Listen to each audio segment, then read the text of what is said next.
Okay, ladies and gentlemen, this is the second of 3 videos covering Chapter 2, Section 7 of your textbook, which is Segment Addition Postulate and the proofs that go with Segment Addition Postulate. So here on this page is our first geometric proof that is based on the Segment Addition Postulate. Now this is going to be a bit of an adventure because while we have seen a geometric proof before when we proved the midpoint theorem back in Section 2-5, we have not seen any proofs this in depth or any proofs that have required this much geometric thought. So this is going to be an entirely new idea, which is going to make it hard.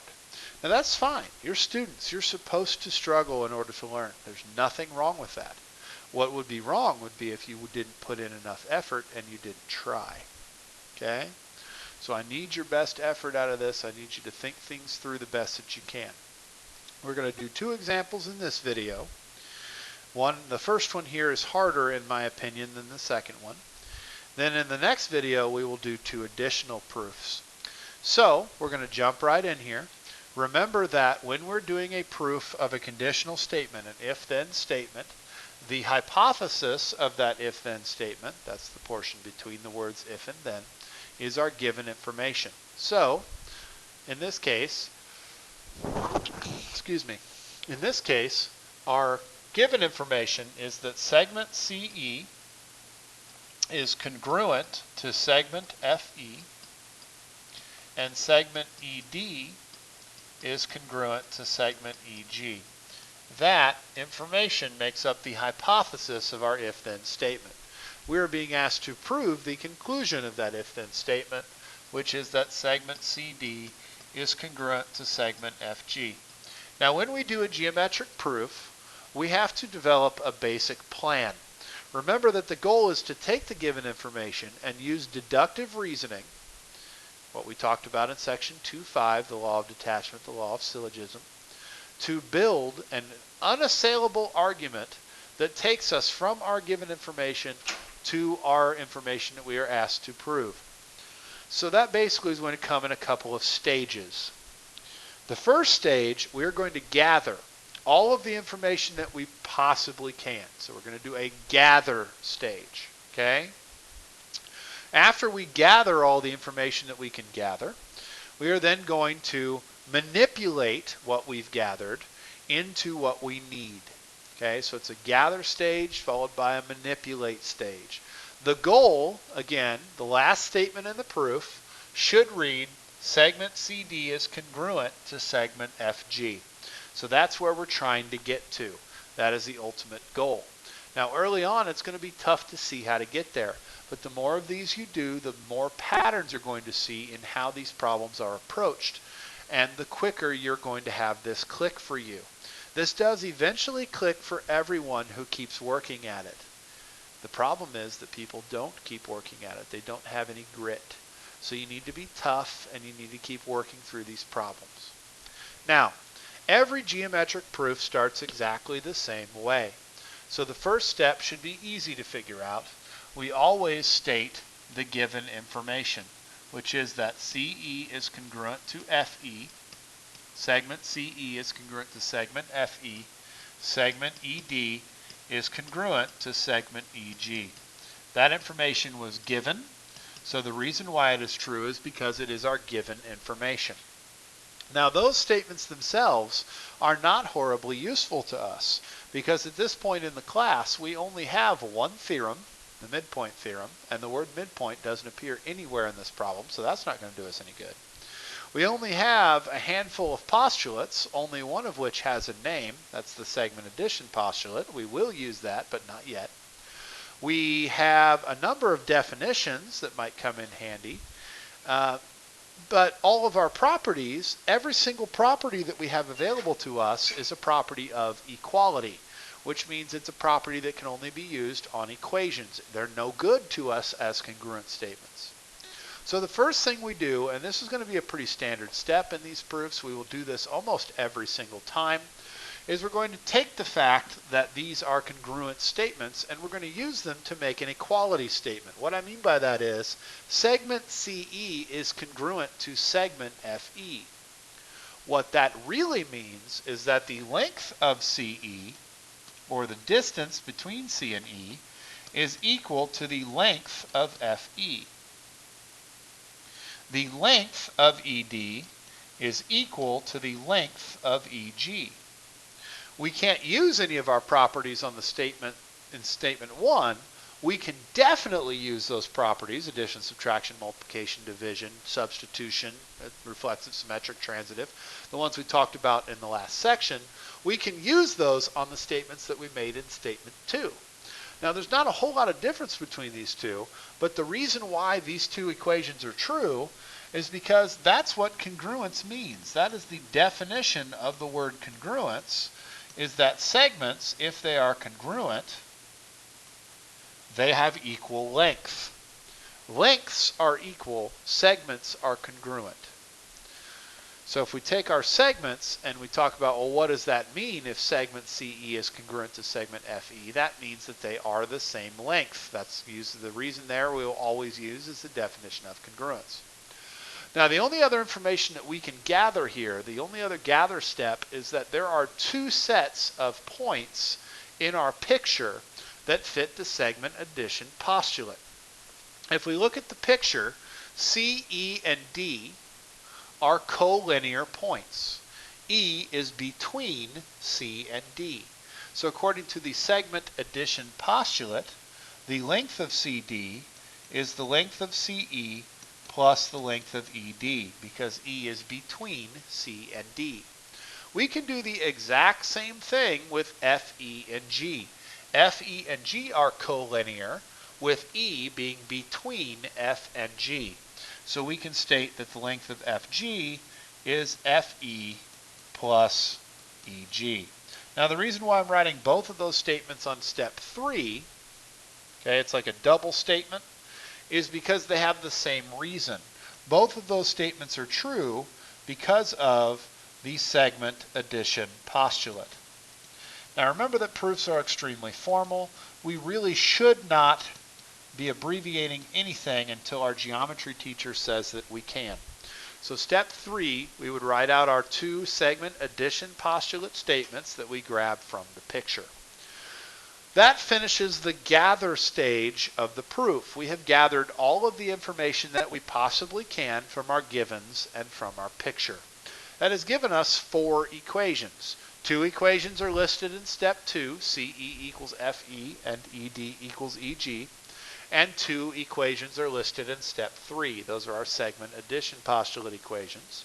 CD equals CE plus ED, and FG equals FE plus EG. Now in steps 4, 5, and 6, we're going to need to manipulate those equations. What we need to do is use our properties of equality. I'm talking about addition, subtraction, multiplication, division, reflexive, symmetric, transitive, distribution, substitution, those 9 properties we talked about in section 2-6. And we need to use them to change those 4 equations into one equation. This needs to happen by step 6, needs to happen by here, that says that the length of CD is equal to the length of FG. We need that statement to be right here, CD equals FG. If we can get to that, if we can state that those 2 line segments are equal, then we can finish the proof by turning it back into a congruent statement. Now, this early on, I wouldn't expect you to see how to do that. So here's how we would do that. We would recognize that we have an equation that's equal to CD and an equation that's equal to FG. If we could just figure out a way to make those 2 things equal each other, that would get the job done. So what we do is we go, okay, we need to prove that CD and FG are equal to each other. We don't have that, but up above we do have an equation that says CE and FE, which are the first parts of those equations, are equal. CE is equal to FE. So if we take that equation, CE equals FE, and we add ED to both sides of the equation, so we add ED to each side,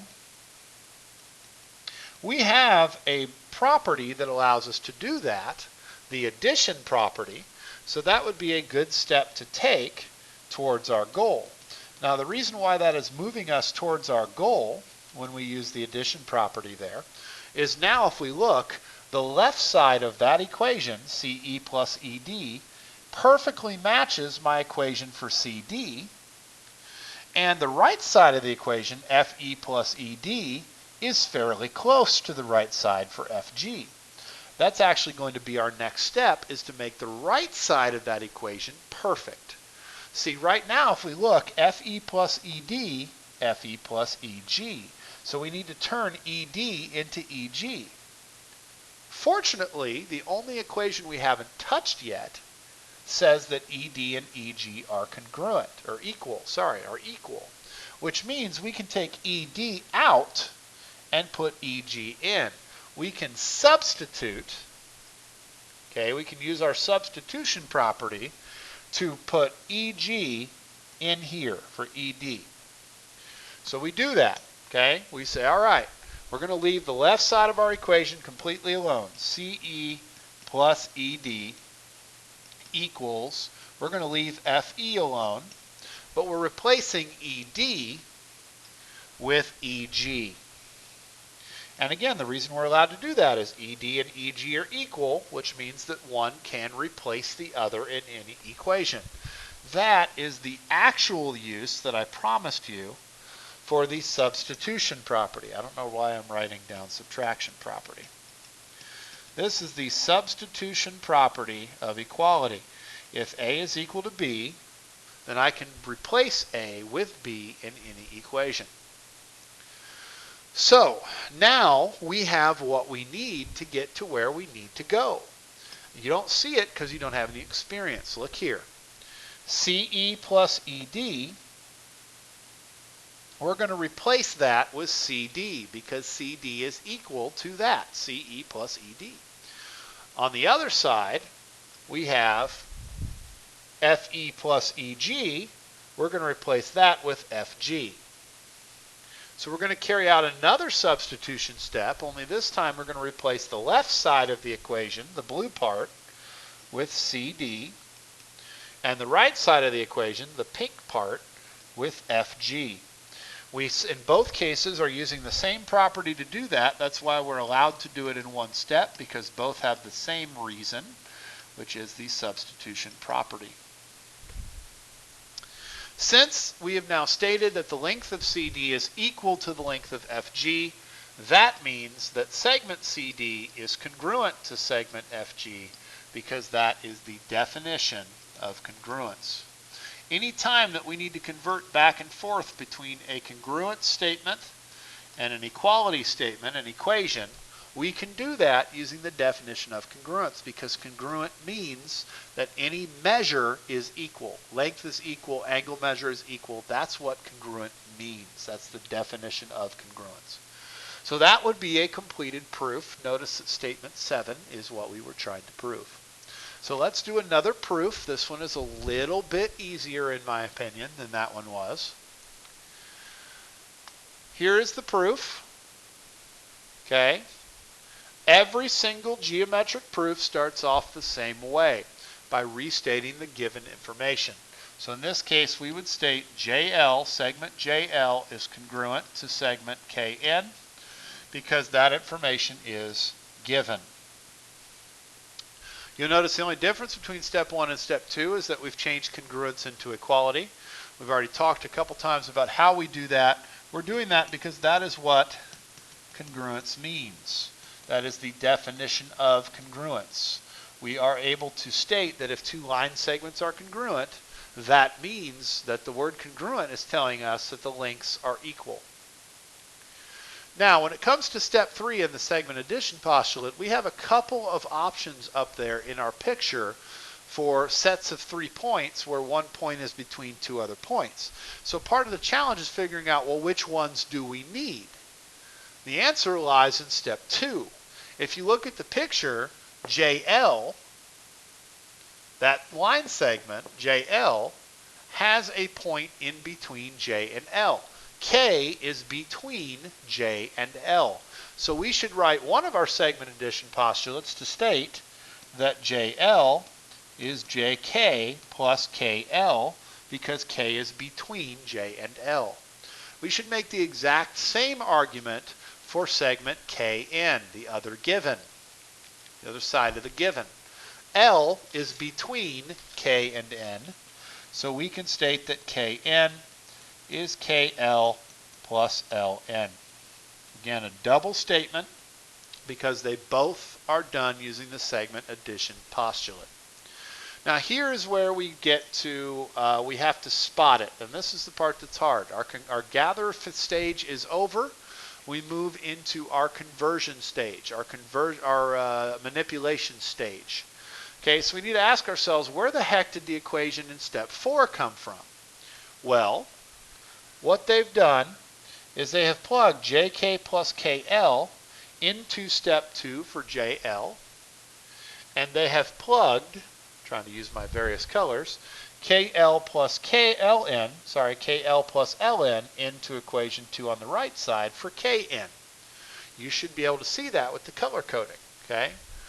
Both of those use the same reason, so the reason for step 4 is we are using the substitution property to plug those equations from step 3 into the equation from step 2, and that creates the equation in step 4. Now if we look at that, we're getting there. We have JK on the left side and Ln on the right side, which is what we want, but there's other stuff there as well that we need to get rid of. Fortunately for us, that other stuff is the same stuff. So in step 5, the hint that we've been given is that we're supposed to use the subtraction property. The subtraction property says that we're going to be able to subtract something from both sides of the equation as long as it's the same amount. So we look at our equation in step 4 and we ask ourselves, what exists on both sides of that equation? The answer is KL. So what we're going to do in step 5 is we are going to subtract KL from each side of the equation. So we're going to take the equation, and to each side we are going to add a minus KL. So first we show subtraction, and then just like we did in the algebraic proof, step 6, we are going to use the substitution property to simplify that and have all of those KLs drop out. So substitution, simplify is our reason for step 6. Now notice what we've written there. We've written that the length of JK is equal to the length of Ln, which is almost what we want. We want a congruence statement. Well, if JK is equal to Ln, then segment JK is congruent to segment Ln because that is the definition of congruence. All we have to do is convert it back into a congruence statement. That's it for that proof. We are going to go ahead real quickly here on the end and do one more slide of these notes because we've been talking about how we have to convert from congruence into equality to use our properties, and that's not entirely true. Not all properties only apply to equality. So here's what I'm talking about there. That proof is done. We're good there. So one more slide here. We've got the properties of segment congruence. Now what I'm talking about is we have all those 9 properties of equality. Well, a couple of those properties apply to congruence as well. That is to say that segment congruence is reflexive, symmetric, and transitive. What that means is that the reflexive, symmetric, and transitive properties all apply to the congruence symbol as well as the equality symbol. So let's write each of those out real quick. The reflexive property means, with a number, it means every number is equal to itself. Well, with congruence, what that's saying is that every line segment, AB, is congruent to itself. So AB is congruent to AB. Every line segment is congruent to itself. Which again is kind of a duh idea, okay, but it is something that we actually use on occasion in proofs. The symmetric property of congruence, remember symmetric property is the one that allows us to flip the left and the right sides of an equation, so the same thing would apply to a congruence statement. If segment AB is congruent to segment CD, then segment CD is congruent to segment AB. The left and the right sides of any congruent statement are interchangeable. we can switch them whenever we want. Finally, the transitive property says if we have 3 line segments, if AB is congruent to CD and CD is congruent to another segment EF, that means that AB, segment AB, must also be congruent to segment EF. So your reflexive, symmetric, and transitive properties apply to line segments as well. I'm going to do one more video. That video is going to cover 2 more of these geometric proofs. That'll give you 4 good examples to work off of as you're trying your classwork. Thank you very much for your time.